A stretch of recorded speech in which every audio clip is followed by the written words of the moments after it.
Do you ever wonder why being liked feels so damn good? Or why, when we lose friends, it hurts like a breakup, even if it wasn't romantic?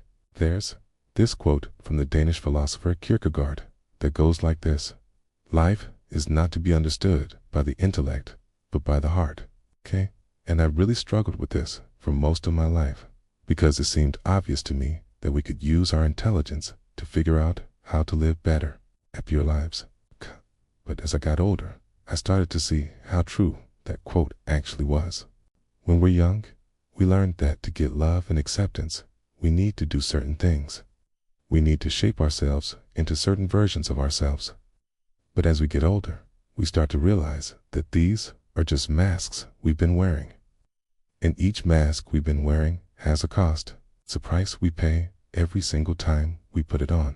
So today, I want to talk about 3 different masks we all wear, the cost of wearing them, and how to stop paying that cost. No. 1. You are not enough. Have you ever noticed how some people seem to have it all together? They're successful, they're attractive, they're charming, they're confident.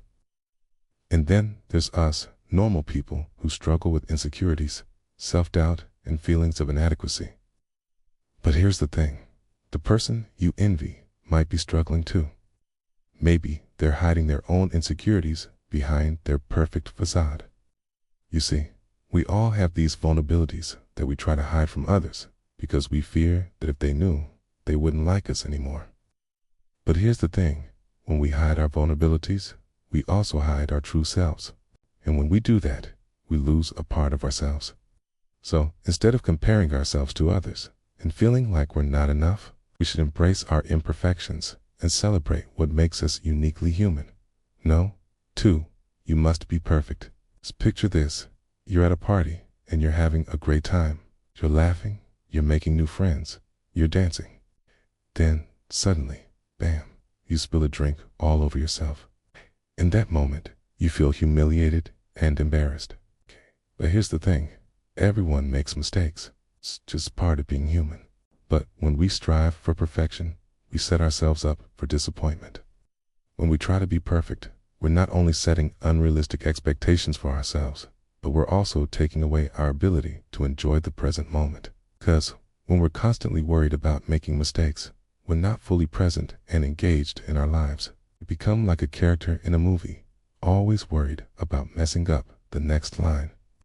But here's the thing. Life isn't a movie. It's real. And in reality, it's okay to mess up sometimes. So instead of striving for perfection, let's aim for progress. Let's focus on becoming better versions of ourselves, not on being flawless. Number 3, you should always be happy. Have you ever felt like you're not allowed to be sad? Like you have to keep smiling no matter what? Well, you're not alone. Our society seems to have this obsession with happiness. We're told to pursue it, to chase it, to make it our top priority. But here's the thing. Happiness isn't always easy to find. Sometimes life gets tough, and it seems like sadness, anger, and other negative emotions are all we can feel. And when we try to push those emotions away, we're not doing ourselves a favor. When we try to be happy all the time, we're essentially trying to escape from reality. We're ignoring the pain and the sadness in our lives and pretending like everything's fine. But here's the thing. It's okay to not be okay sometimes. Our emotions are there for a reason. They're trying to tell us something.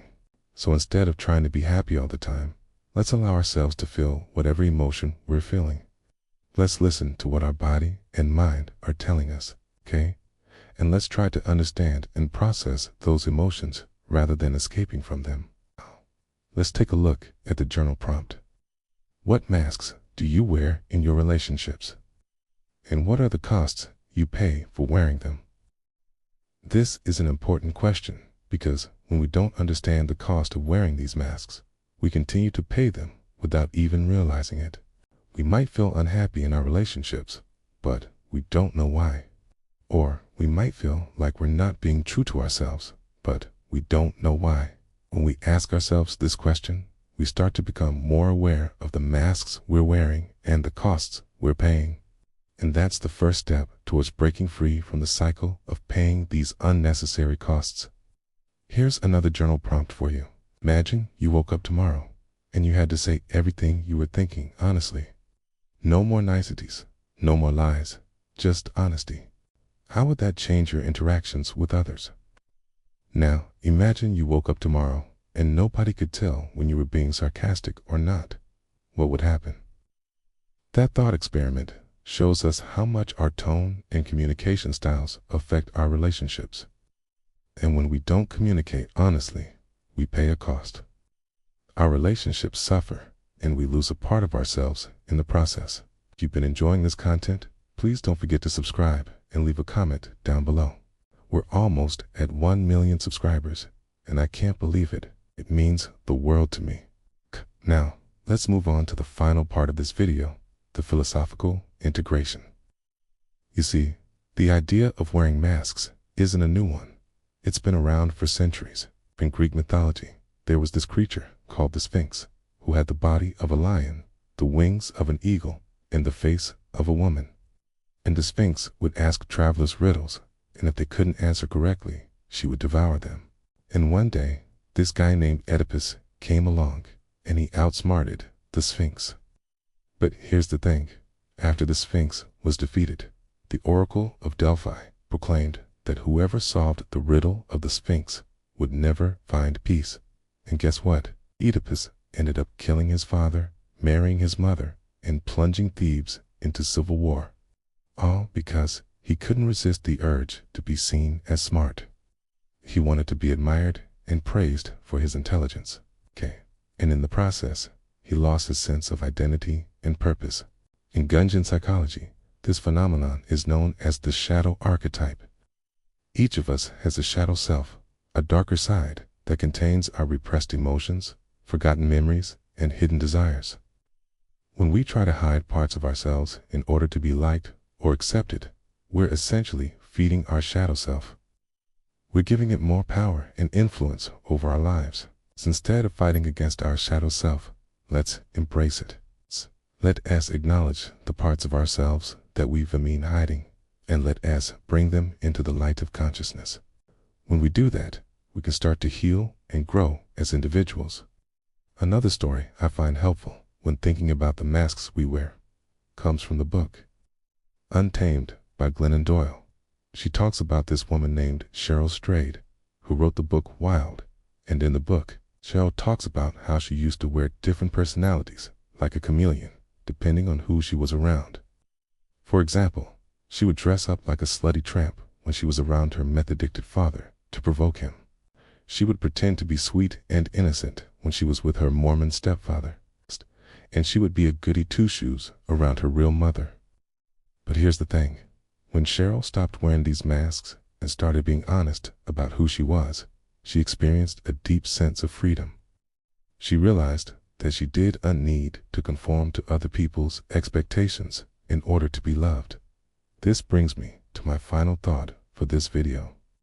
As Bell Hooks once said, we can't talk ourselves into being loved. We must live ourselves into being loved. And that's really powerful because it reminds us that we can't fake our way into people's hearts. We need to be authentic and vulnerable in order to create meaningful connections. So let's be brave enough to show up as our true selves. Let's be honest about who we are and what we need, okay? And let's be willing to accept others for who they are, including their flaws and imperfections, because that is the only way we'll ever be able to experience the kind of love and connection we all crave. I hope you found this video helpful. If you did, please hit the like button and subscribe to the channel.